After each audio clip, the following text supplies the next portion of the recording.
ప్రకాశం జిల్లా పొన్నలూరు మండలంలో జరుగుతున్న వైఎస్ఆర్ 4వ విడత సంబరాలు కార్యక్రమంలో ముఖ్య అతిథిగా రాష్ట్ర పురపాలక పట్టణాభివృద్ధి శాఖ మంత్రి కొండపి నియోజకవర్గ వైఎస్ఆర్సీపీ ఇన్ఛార్జ్ ఆదిమూలపు సురేష్ పాల్గొని డ్వాక్రా మహిళలను ఉద్దేశించి ప్రసంగించారు. గత పాలకులు ప్రజలను మోసపూరిత మాటలతో మభ్యపెట్టారే తప్ప వారు చేసిందేమీ లేదన్నారు. జగనన్న సుదీర్ఘ పాదయాత్రలో అక్క చెల్లెమ్మల బ్రతుకులు దగ్గరగా గమనించి వారికి అండగా నిలవాలనే ఉద్దేశంతోనే మహిళలకు డ్వాక్రా రుణమాఫీ ప్రకటించారన్నారు. మహిళల కోసం ఇచ్చిన మాట తప్పకుండా నెరవేర్చి 4వ విడత రుణమాఫీ చేయడం జరుగుతుందన్నారు. మీ అందరికి ఇళ్ళకి వచ్చినాం, ఒక్క అవకాశం వేయండి, ఒకే ఒక్క అవకాశం వేయండి అని చెప్తే మీరు నమ్మి 2019లో 5 ఏళ్ల తర్వాత మళ్ళా మా ముఖం చూసి మమ్మల్ని నమ్మి మా నాయకుడిని నమ్మి ఫోన్లే జగనన్నకు ఒక అవకాశం ఇద్దాంలే అని చెప్పి అవకాశం ఇచ్చినారు. మామూలు అవకాశం కాదు, అత్యధిక మెజారిటీ. ఈ రాష్ట్ర చరిత్రలో ఎవరికి ఇవ్వనంత గొప్ప మెజారిటీ 175 సీట్లకు 151 సీట్లు ఇచ్చి ఆ యొక్క ప్రభుత్వం ఏదో ఉందో మోసపూరితమైనటువంటి నమ్మించి వంచి ఇచ్చినటువంటి ప్రభుత్వాన్ని ఇంటికి సాగనంపినటువంటి పరిస్థితి.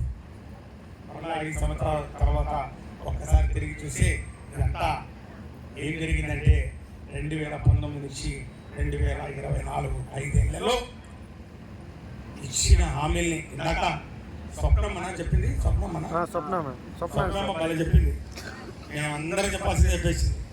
అది నవరత్నాలంటే 9 అనుకుంటే 9 కాదు 99 ఇచ్చిండు. రేపు అధికారంలోకి వస్తే మళ్ళా 180 ఇస్తానని చెప్పిండు. నిజంగా జగనన్న మనస్తత్వం కూడా ఒక మాట ఇస్తే ఇచ్చిన మాట కోసం ఎంత దూరమైనా పోరాటం చేస్తాం. డ్వాక్రా రుణాలు మాఫీ చేస్తానని సుదీర్ఘ పాదయాత్రలు చెప్పిండు. ఎప్పటి వరకు పెండింగ్లో ఉన్నటువంటి రుణాలవి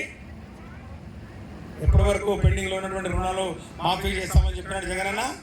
2019లో ఏప్రిల్ 11వ తారీఖు వరకు, అంటే ఎన్నికల ముందు, అప్పటి వరకు మీ అకౌంట్లలో మీ యొక్క గ్రూపుల్లో పొదుపు సంఘాల్లో మీరు తీసుకున్నటువంటి రుణాలు ఏవైతే ఉన్నాయో మొత్తంగా మాఫీ చేస్తాను 4 విడతల్లో ఎందుకంటే చిన్న అమౌంట్ కాదు. ఏదో 100 కోట్లు 1000 కోట్లు 2000 కోట్లు 5000 కోట్లు 10,000 కోట్లు కాదు. ఎంత అనుకున్నారు? 25,000 కోట్లమ్మా.